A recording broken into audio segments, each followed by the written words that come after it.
lens through our fantasies. The former leads to a peaceful life, while the latter leads to suffering. A small story.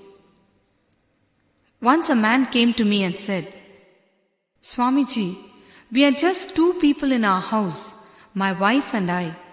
Still there is no peace." I told him, "Who says there are only 2 people in your house? You are 4 people." The man was simply shocked. I told him, "You are you, your inner woman, your wife, and her inner man. That is why I say you are 4 people. Just learn to drop your inner man or your inner woman and see what a change will happen in your house." The man went away silently. Yes, you have a question? Swamiji, we experience disturbances in other relationships also, like between parents and children. In any relationship, there are expectations. I don't think we have any relationship without expectations. Parents try to chisel children, and children try the same with parents. Parents try to live out their unfulfilled desires through their children. If you deeply analyze the whole thing, you will understand that what I am saying is the truth. Parents dream for their children to become a doctor or an engineer.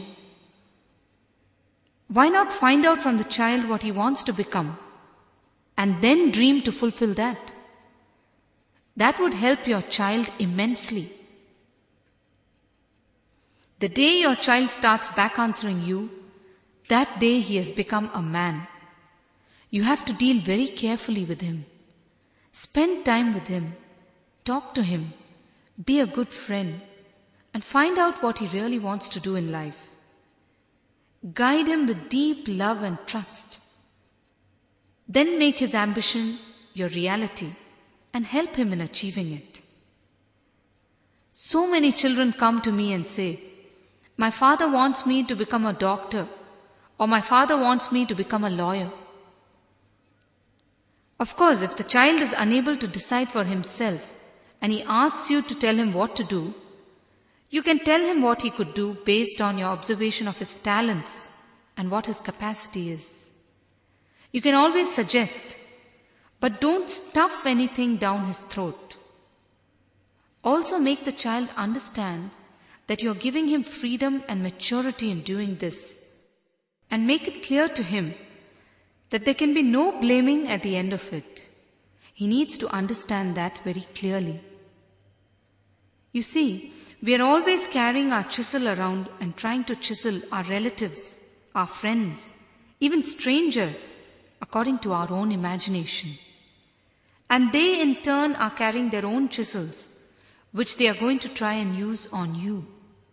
What violence! For homework today, I want you all to note down your ideas on how a perfect husband, a perfect wife, a perfect father, a perfect mother, a perfect child, and a perfect friend should be. Choose any 5 relationships relevant to yourself and note this down. And please do it honestly. I'm sure you'll find deep down in your unconscious, all your ideas are drawn from popular media. You watch a TV serial and start liking a particular character. The character becomes a solid reality for you. You unconsciously start expecting to see that kind of behavior in the persons associated with you in real life. Do you know, people even carry the image of the ideal guru in their minds. Usually it is the image of an old man with grey hair, a flowing beard, what you see in books and TV serials. And when they come and see me, they are unable to accept that such a young person can be a real master. So I too face the same trouble. I too have to free people of their expectations about the guru before they accept me. Swamiji, sometimes we feel that we have to chisel. Like maybe when we are handling our employees at work. What do we do then? Just do your chiseling consciously. Be aware of what you do. Then you will not do more than what is necessary. See if your expectations of your employees are realistic. Check if there is any alternate solution. Only when it is absolutely necessary should you try to mold the other person. Whatever power has been given to you, learn to use it with awareness. Even anger and lust are great energies given to you by God. When you have respect for that energy, you will not waste it or misuse it. Do we ever misuse money? You never misuse money because you respect it. If a person does a job worth 10 rupees, will you pay him with 1 penny more? No. But with anger, you will always overpay. If a person makes a mistake worth 10 rupees of anger, you always pay him with 50 rupees worth anger. Is it not? Why? It is because you use your anger unconsciously, not consciously. If you use your anger consciously, it will pay off and you won't feel guilty about it also. I assure you this. You should never get disturbed by your own anger. If you get disturbed, it means that you have not gone through anger with awareness. You have allowed anger to overtake you. This is the scale to see if you have used your anger properly. A small story. Once a sadhu, a wandering mendicant, was passing through a village, and he received a complaint from the villagers about a cobra that was playing havoc with their lives. The sadhu was known to have the power to communicate with animals, so they begged him to convince the cobra to spare the villagers. So the sadhu spoke to the cobra, and the cobra promised not to bite any of the villagers anymore. A few months later, the sadhu was passing through the same village when he came upon the cobra, badly bruised and almost dead. "What happened to you? Why are you hurt?" asked the sadhu.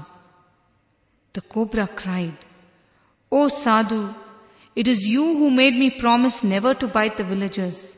I have kept my promise to this day. But the villagers, who were earlier in fear of me, took my mildness to be my weakness. Seeing that I don't bite, they started torturing me every day. See what a state I have been reduced to." The sadhu replied, "My poor foolish friend, I only asked you not to bite the people. Did I ask you not to hiss at them?" You need to use your anger in the right way, in the right quantities. Anger is a tremendous energy if we know how to use it rightly. Knowledge about anger reduces anger. Many people come and tell me, "Swamiji, I love my wife so much. That's why I want her to change for the better. That's why I fight with her." I tell them, you don't love your wife. You love the image that you carry in your mind. You love your image, and whenever your wife acts as you expect her to act, you love her. Your real love is not for your wife, it is for your mental image. If you really love your wife, you will change your image to suit your wife. But if you love your image, then you will try to change your wife to fit the image. Most of us love our images. This is the truth. This is the beginning of unrest in our homes. This is the beginning of an intimate war. Honestly, I tell you, lovers are intimate enemies. They are intimate but constantly on guard. They are constantly trying to dominate each other. There is a close enmity between them, which they call intimacy. Real intimacy is when you are totally relaxed with the other. That is real intimacy. Swamiji, what you are saying is that we should accept the other person completely with all his faults, isn't it? No. Even the word accept carries a feeling of condemnation.